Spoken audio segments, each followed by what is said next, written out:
दोस्तों, क्या कभी आपने DIT यानी डिप्लोमा इन इंफॉर्मेशन टेक्नोलॉजी इस कोर्स के बारे में सुना है? अगर आपने सुना है तो आप इसकी वैल्यू जानते होंगे कि अगर आपने 12th करी है या फिर आपने 10th करी है तो आपके लिए ये कितना इंपॉर्टेंट रोल प्ले करता है। ये एक ऐसा कंप्यूटर कोर्स है जो कि एक बेसिक नॉलेज के साथ शुरू होता है और आपको बहुत सारी इंफॉर्मेशन दे सकता है और ये करियर स्कोप को भी बढ़ा सकता है आपके लिए। तो ये DIT कोर्स क्या होता है, इसके अंदर क्या क्या सिलेबस होते हैं, इसकी ड्यूरेशन क्या होती है, कहां से इसको हम लोग सीख सकते हैं, ऐसे कई सारे टॉपिक्स के ऊपर या ऐसे कई सारे डाउट्स के ऊपर आज की वीडियो होने वाली है। ये वीडियो आपके लिए बहुत ही ज्यादा इंफॉर्मेटिव होने वाली है। सारी नॉलेज आप DIT के बारे में इस एक सिंगल वीडियो में सीख सकते हैं। तो मेक श्योर कि आप इस वीडियो को एंड तक जरूर देखें क्योंकि ये वीडियो आपके लिए काफी ज्यादा इंपॉर्टेंट होने वाली है। तो चलिए बिना देर किए हुए लेट्स गेट स्टार्टेड। तो वीडियो में हम लोग सबसे पहले बात करते हैं कि आखिर ये DIT कोर्स क्या होता है। देखिए, DIT का पूरा नाम क्या है? Diploma in information technology. यानी कि ये एक ऐसा कोर्स है जहां पे आपको टेक्नोलॉजी के बारे में इंफॉर्मेशन दी जाती है। ठीक है, अब यहाँ पे क्या बोला गया है? यहाँ पे बोला गया है डिप्लोमा इन इंफॉर्मेशन टेक्नोलॉजी, यानी ये आपका एक डिप्लोमा कोर्स है जिसकी ड्यूरेशन जो होती है वो होती है 6 मंथ की। और ये एक ऐसा कोर्स है जो बहुत सारे इंस्टीट्यूट प्रोवाइड करते हैं। इस कोर्स के अंदर काफी सारी डिटेल्स रहती है कंप्यूटर के बारे में। अगर हम लोग इसके सिलेबस की बात करते हैं तो इसके अंदर आपको काफी सारी नॉलेज दी जाती है जहां पर आपका ये जो कंप्यूटर कोर्स है ये बिल्कुल जीरो लेवल से स्टार्ट होता है। फॉर एग्जांपल, आपने रिसेंटली 10th करी है, फॉर एग्जांपल आपने रिसेंटली 12th करी है और आपको अभी कंप्यूटर का बिल्कुल सी भी नहीं पता। ठीक है, कंप्यूटर का आपको सी भी नहीं पता, तो वहां पे इंस्टीट्यूशन क्या करते हैं, आपको बेसिक से चीजों को सिखाते हैं। सबसे पहले आपको सिखाएंगे कि कंप्यूटर क्या होता है, इसके डिवाइसेस कैसे वर्क करती है, उनमें इनपुट और आउटपुट कैसे वर्क करते हैं। अब काफी सारी चीजें होती हैं, जैसे हार्डवेयर होता है, जैसे सॉफ्टवेयर होता है, तो हार्डवेयर को कैसे फिक्स करना है, या कोई सॉफ्टवेयर है तो वो किस तरह से वर्क कर रहा है, किस लॉजिक के ऊपर काम कर रहा है, इन सारी लॉजिक्स को क्लियर कराया जाता है बेसिक्स के अंदर। उसके बाद आपको सिखाया जाता है ऑपरेटिंग सिस्टम के बारे में, यानी कि कंप्यूटर के अंदर कई सारे ऑपरेटिंग सिस्टम होते हैं ना। जैसे आप फोन यूज करते हैं तो फोन में एक एंड्रॉइड सिस्टम होता है, फोन में iOS सिस्टम होता है। इसी तरह से हमारे कंप्यूटर सिस्टम में भी एक होता है विंडोज और एक होता है मैक। लेकिन बेसिकली आप अगर स्टार्टिंग से सीख रहे हैं तो आप आई थिंक विंडोज ही सीखेंगे, क्योंकि मैक जो है वो थोड़ा सा एक्सपेंसिव होता है, तो आप विंडोज सीखते हैं। मोस्टली हर जगह क्या होता है? विंडोज। विंडोज में भी आपको लेटेस्ट विंडो के बारे में समझाया जाता है। लेटेस्ट विंडो यानी विंडो 10 के बारे में या विंडो 11 के बारे में, इनके बारे में आपको उसमें समझाया जाता है और बेसिक कंप्यूटर की सेटिंग उसमें आपको समझाई जाती है। तो ये क्या हो गया कि बेसिकली यहाँ पे आपका एक बेस क्लियर करने के लिए बेसिक फंडामेंटल आपको इसमें सिखाया जाता है। इसके बाद अब क्या होता है कि हमारे मेन काम के लिए जो IT वर्क्स होते हैं, उन IT वर्क्स को कंप्लीट करने के लिए जो मेन सॉफ्टवेयर होते हैं वो प्रोवाइड करता है माइक्रोसॉफ्ट ऑफिस। और ये जो माइक्रोसॉफ्ट ऑफिस है इसके अंदर जो बहुत ज्यादा पॉपुलर सॉफ्टवेयर है जो मोस्टली हर कंपनी के अंदर यूज होते हैं, वो कौन से सॉफ्टवेयर है? आपने जरूर इनका नाम सुना होगा। आपने सुना होगा माइक्रोसॉफ्ट वर्ड, आपने सुना होगा माइक्रोसॉफ्ट एक्सेल, आपने सुना होगा माइक्रोसॉफ्ट पावर पॉइंट। ये तीनों सॉफ्टवेयर आपको इस कोर्स के अंदर कंप्लीट कराए जाते हैं। लेकिन बात यहाँ पे ये आती है कि आखिर हम माइक्रोसॉफ्ट वर्ड सीख रहे हैं तो आखिर उसका क्या बेनिफिट है। देखिए, अगर आप कभी भी अपना कोई पर्सनल वर्क कर रहे हैं या फिर अपना कोई प्रोफेशनल वर्क कर रहे हैं तो माइक्रोसॉफ्ट वर्ड आपको दोनों में हेल्प करता है। कैसे हेल्प करता है? माइक्रोसॉफ्ट वर्ड के अंदर जब आप बहुत सारी चीजें सीखते हैं ना, बेसिक्स आपको इसके अंदर चीजें सिखाई जाती है।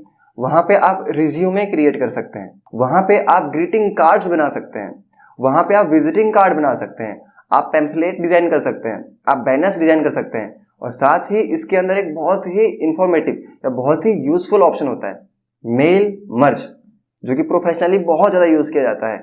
आप उसको भी सीखते हैं। जब आपको कंप्लीट इंफॉर्मेशन होती है MS वर्ड की तो आप आर्टिकल राइटिंग कर सकते हैं, आप रिपोर्ट्स तैयार कर सकते हैं। तो यानी कि माइक्रोसॉफ्ट वर्ड आपको काफी हद तक बहुत यूजफुल ऑप्शंस प्रोवाइड करता है। तो आपको ये MS वर्ड मोस्टली हर कंप्यूटर सिस्टम के अंदर या हर कंप्यूटर इंस्टीट्यूट के अंदर समझाया जाता है। इसके बाद हमने बात की माइक्रोसॉफ्ट एक्सेल की। अब Microsoft Excel one of the important software है हर किसी कोर्स के लिए। देखिए, आज के टाइम में आप जान रहे होंगे, सुनते होंगे डेटा एनालिस्ट, आप सुनते होंगे कि माइक्रोसॉफ्ट एक्सेल ऑपरेटर, आप सुनते होंगे डेटा एंट्री ऑपरेटर। तो ये जो मेन रोल प्ले होते हैं कंपनीज में, ये जो मेन रोल प्ले होते हैं, इन्हें कौन कंप्लीट करवाता है या इन्हें कौन कंप्लीट कर पाता है? जिनको एक्सेल की नॉलेज होती है। अब एक्सेल इतना इंपॉर्टेंट इसलिए है क्योंकि ये एक ऐसा अकाउंटिंग सॉफ्टवेयर है जिसके अंदर काफ़ी सारे ऐसे फॉर्मूलाज हैं जो इंजीनियरिंग बेस है, जो स्टैटिकल बेस है, जो आपके मैथमेटिकल बेस्ड है, जो लॉजिकल बेस्ड है। आपके बहुत सारे ऐसे फॉर्मूला है जो हर क्राइटेरिया को फिल कर सकते हैं। तो एक्सेल के अंदर आपको फॉर्मूलाज की नॉलेज दी जाती है, आपको कैसे फॉर्मूलाज बनाने हैं, फॉर्मूलाज कैसे अप्लाई करने हैं, उसके अंदर आपको कैसे मैक्रोज लगाना है। Macros one of the important term होता है माइक्रोसॉफ्ट एक्सेल के अंदर, वो कैसे अप्लाई करना है वो सिखाया जाता है। साथ में आपको सिखाया जाता है कि माइक्रोसॉफ्ट एक्सेल के अंदर हम लोग कैसे शीट्स को ऑर्गेनाइज कर सकते हैं, कैसे हम कॉपी कर सकते हैं, कैसे मूव कर सकते हैं, कैसे डेटा को पीडीएफ से हम लोग एक्सेल में कन्वर्ट कर सकते हैं, कैसे एक्सेल के डेटा को पीडीएफ में कन्वर्ट कर सकते हैं। तो ये सारी चीजें होती है किसमें समझाई जाती हैं, इन माइक्रोसॉफ्ट एक्सेल। तो यहाँ पे माइक्रोसॉफ्ट एक्सेल भी आपका एक इंपॉर्टेंट रोल आपके लिए प्ले करेगा। इसके बाद जो तीसरा सॉफ्टवेयर हमारा होता है that is Microsoft power point. अब ये भी एमएस ऑफिस का one of the important term या इंपॉर्टेंट रोल प्ले करने वाला आपका सॉफ्टवेयर माना जाता है। ऐसा क्यों? क्योंकि जो माइक्रोसॉफ्ट पावर पॉइंट है ये आपका किस लिए होता है, प्रेजेंटेशंस बनाने के लिए। अब कंपनीज होती हैं, कंपनीज के काफी सारे मीटिंग्स होती हैं, उनके ऑनलाइन प्रोजेक्ट्स होते हैं, उनके ऑफलाइन प्रोजेक्ट्स होते हैं। तो उन प्रोजेक्ट को करने के लिए किस चीज की जरूरत होती है, जरूरत होती है माइक्रोसॉफ्ट पावर पॉइंट की।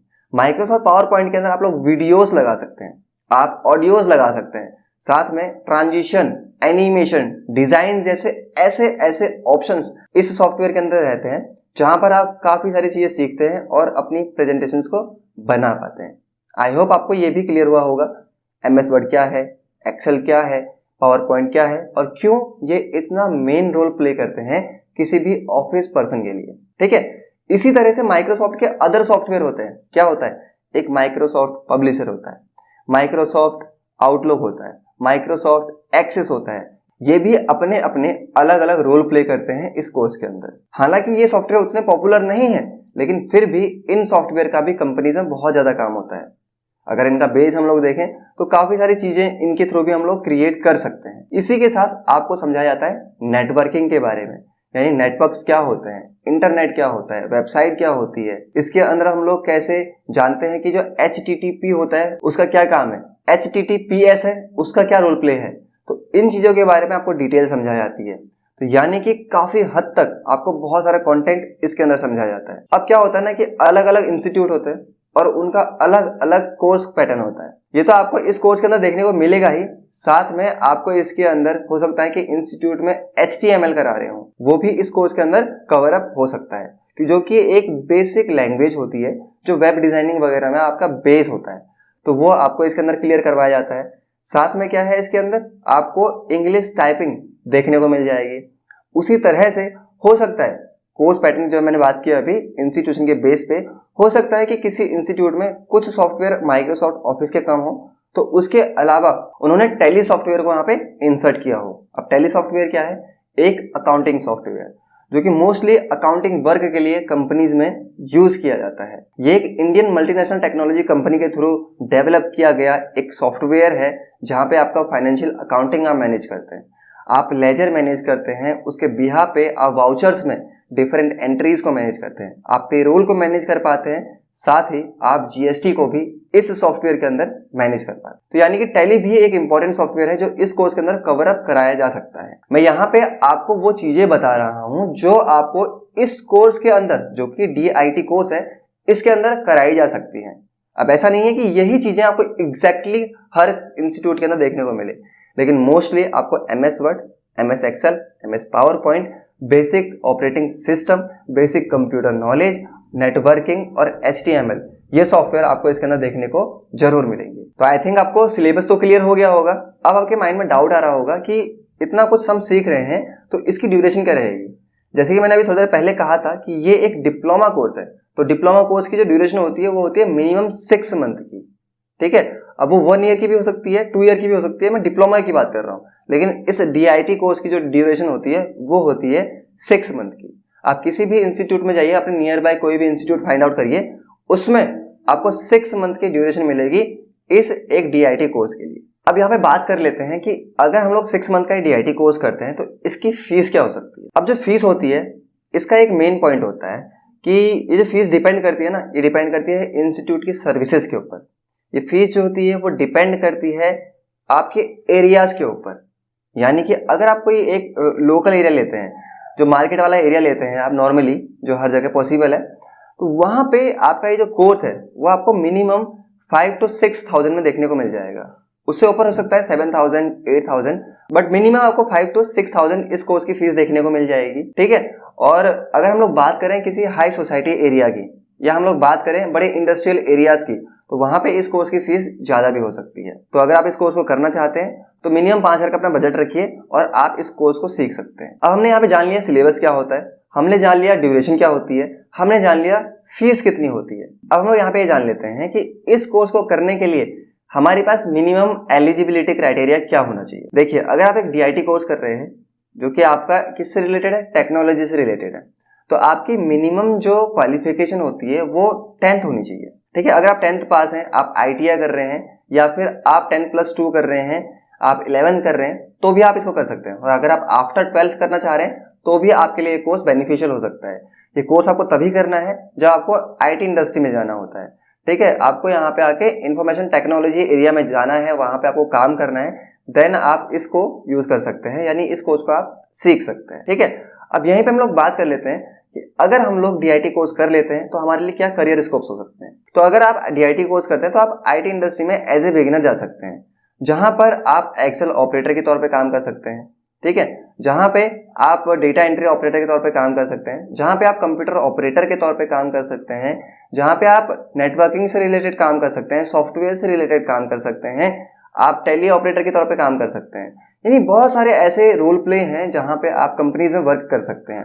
बट एज ए बिगिनर आप जब जाएंगे वहां पे तो आपको बहुत सारी चीजें सीखने को मिलेंगी। उसके बाद जरूरी नहीं है कि आपको DIT पे ही फिक्स रहना है। जब आपने यहाँ पे एक बार DIT सीख लिया, आप कंपनीज में वर्क अगर करने लगे, तो आपको IT फील्ड में अपने लेवल को अप करना है। आपको और जो प्रोफेशनल कोर्सेस हैं वो लर्न करने हैं, जिससे कि आपका लेवल बढ़ पाए और आप अच्छी सैलरी अचीव कर पाए। तो अगर यहाँ पे आपके माइंड में सैलरी एक्सपेक्टेशन के बारे में आ रहा है, तो एज ए बिगिनर या फिर एज ए फ्रेशर आप किसी भी काम को करने जाएंगे, किसी भी कंपनी में जाएंगे, तो वहां पे सैलरी कम ही होती है। अगर आप एक DIT कोर्स करने के बाद जॉब करते हैं तो वहां पे आपकी सैलरी 10, 12, 15 इस तरह से हो सकती है।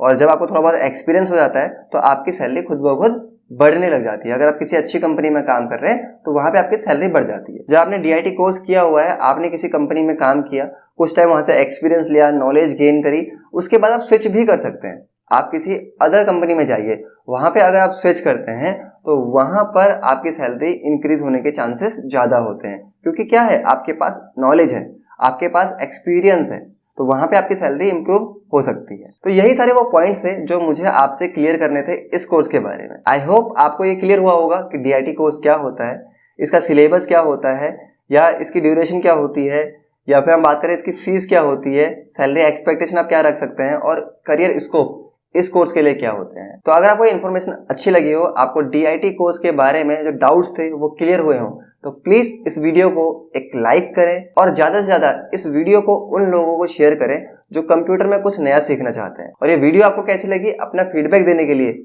एक कमेंट जरूर करें। और अगर आप चैनल पे नए हैं तो प्लीज चैनल को सब्सक्राइब करें। मिलते हैं नेक्स्ट टॉपिक के साथ, तब तक के लिए थैंक यू।